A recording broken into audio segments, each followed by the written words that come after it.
A paz do Senhor, aqui é o professor Jonatas. Seja bem-vindo a mais uma aula aqui no nosso canal. Estamos estudando acerca da eleição de Israel.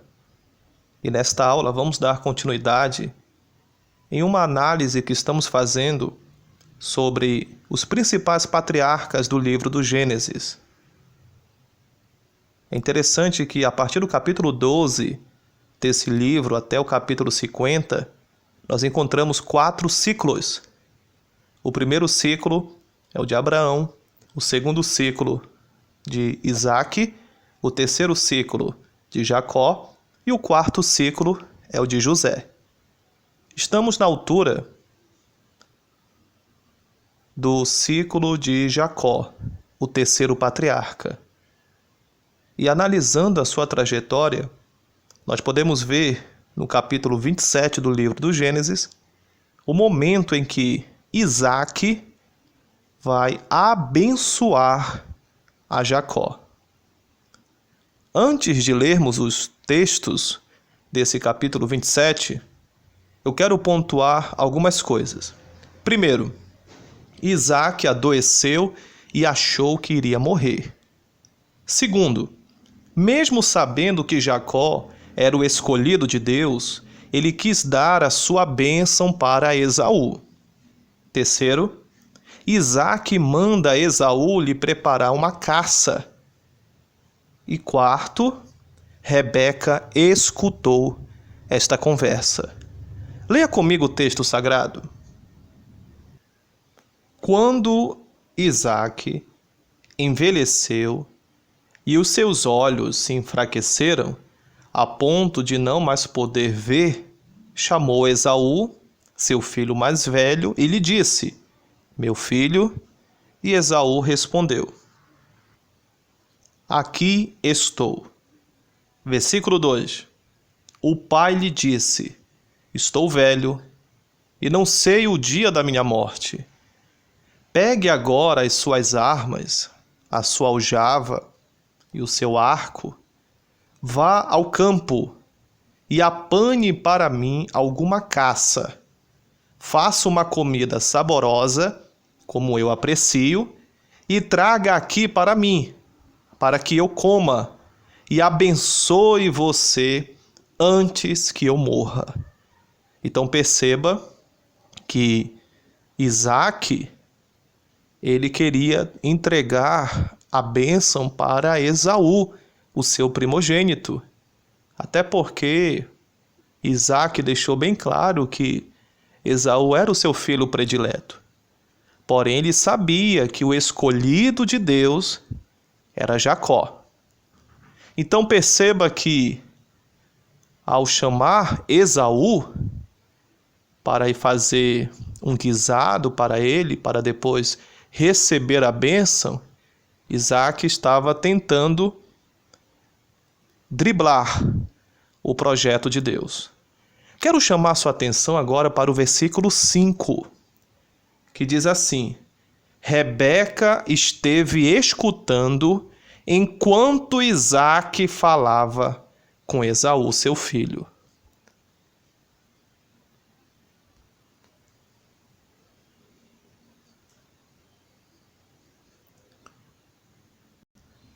Nesse momento, eu quero chamar sua atenção para Rebeca. Por quê? Ela sabia, assim como seu marido, que o escolhido de Deus não era Esaú, era Jacó. A pergunta que eu faço: o que Rebeca deveria fazer nesse momento? Quando ela percebeu que o seu marido iria descumprir a vontade de Deus, entregando a bênção para Esaú. A atitude sensata de Rebeca seria alertar seu esposo, avisar o seu marido, para fazerem a vontade de Deus. No entanto, ela tomou uma atitude totalmente diferente.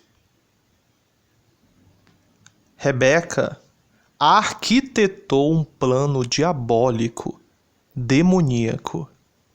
Leia comigo alguns textos do capítulo 27. Rebeca esteve escutando enquanto Isaque falava com Esaú, seu filho. E Esaú foi ao campo para apanhar a caça e trazê-la. Então Rebeca disse a Jacó, seu filho: ouvi seu pai falar com Esaú, seu irmão. Ele disse: traga uma caça e faça uma comida saborosa para mim, para que eu coma e o abençoe na presença do Senhor antes que eu morra. Agora, meu filho, escute as minhas palavras e faça o que lhe ordeno. Vá ao rebanho e traga-me 2 bons cabritos. Deles farei uma saborosa comida para o seu pai, como ele aprecia. Você a levará ao seu pai, para que a coma e o abençoe antes que ele morra. Veja o plano demoníaco, diabólico de Rebeca. E lembrando que Rebeca era uma mulher de oração, era crente. Eu costumo até conjecturar, né? Talvez Satanás até anotou essa atitude de Rebeca na sua apostila. Talvez até o diabo se surpreendeu com a atitude da irmã Rebeca aqui nesse caso. Ela arquitetou esse plano demoníaco dentro da sua casa, no meio da sua família. Nesse momento, Rebeca optou por entrar pelo caminho da mentira. E detalhe, irmãos, a Bíblia deixa bem claro que o diabo é o pai da mentira. Veja comigo esse texto em João capítulo 8, versículo 44. Vocês são do diabo, que é o pai de vocês, e querem satisfazer os desejos dele. Ele foi assassino desde o princípio e jamais se firmou na verdade, porque nele não há verdade. Quando ele profere mentira, fala do que lhe é próprio, porque é mentiroso e pai da mentira. Então perceba que a mentira, ela tem como pai ao diabo. Quem mente se parece com o diabo. A mentira tem as suas consequências eternas. E a principal consequência da mentira é que os mentirosos não entram no reino de Deus. A mentira não faz parte do caráter de Deus. Veja o que está escrito em Apocalipse capítulo 22, versículo 15. Fora ficam os cães, os feiticeiros, os impuros, os assassinos, os idólatras e todo aquele que ama e pratica a mentira. Fora de onde? Fora dos céus, da Jerusalém celestial, fora do reino de Deus. E por que ficaram de fora? Porque Deus é a verdade. Se você lê em Jeremias capítulo 10, versículo 10, a Bíblia diz que Deus é a verdade. Deus trabalha na luz, na verdade. Quem fala a verdade se parece com Deus. Quem ama e pratica a mentira se parece com o diabo. A mentira não faz parte do reino de Deus. Perceba que Rebeca arquitetou esse plano mentiroso. Eu me lembro agora que na Idade Média existia um grande professor, um dos maiores teólogos da humanidade, Tomás de Aquino. Tomás de Aquino estava dando aula para vários seminaristas e os seus alunos resolveram fazer uma pegadinha com ele. Os alunos foram até a janela da sala, colocaram o rosto para fora e gritaram: "Olha, professor, uma vaca voando!" Tomás de Aquino foi correndo até a janela e olhou para fora e os alunos começaram a rir dele. "Professor, o senhor tão inteligente, acreditou nessa conversa, na vaca voando?" E Tomás de Aquino respondeu: eu prefiro acreditar que uma vaca voa do que um crente que minta. Então perceba que a irmã Rebeca decidiu entrar pelo caminho da mentira. Uma outra pergunta que faço: o que Jacó deveria fazer? No momento que Rebeca, sua mãe, lhe propõe mentir, enganar seu pai Isaque, Jacó deveria avisar: não, mamãe, Esaú me vendeu o direito de primogenitura. A bênção é minha. Até porque Deus já tinha escolhido Jacó. Não esqueça que Jacó era suplantador. Como vimos na aula anterior, suplantador significa aquele que segura pelo calcanhar, aquele que tira vantagem, aquele que quer tomar o lugar do outro. Aqui o caráter de Jacó ainda não tinha sido mudado. Rebeca, irmãos, disse para Jacó: que caia sobre mim essa maldição. Rebeca trouxe maldição para dentro da sua casa. A Bíblia deixa claro, irmãos, que a mulher sábia edifica a sua casa, como está escrito em Provérbios 14, versículo 1.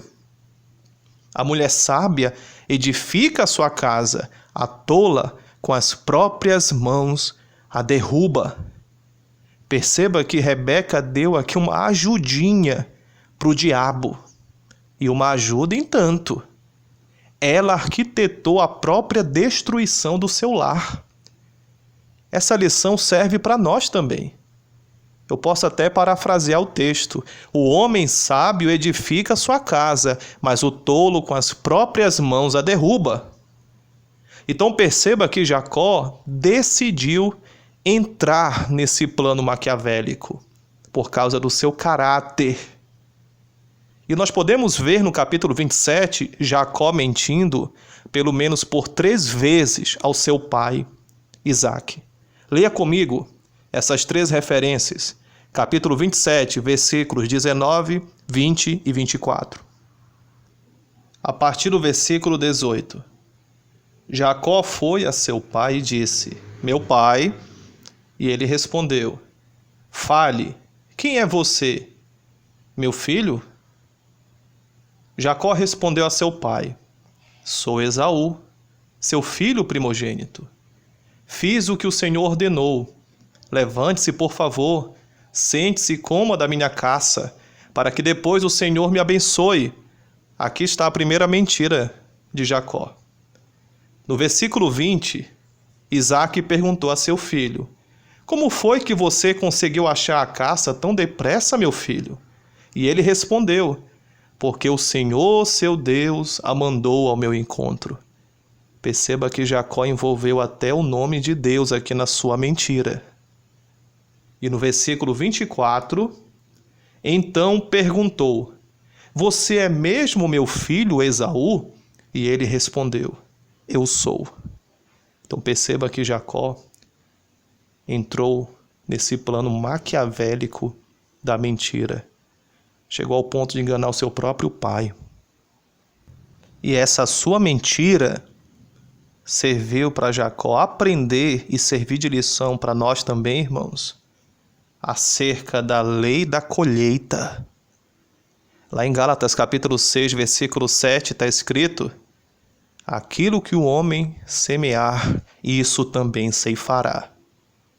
O próprio Jacó plantou e colheu a mentira, porque lá na frente os seus filhos também vão arquitetar uma mentira acerca da morte de José.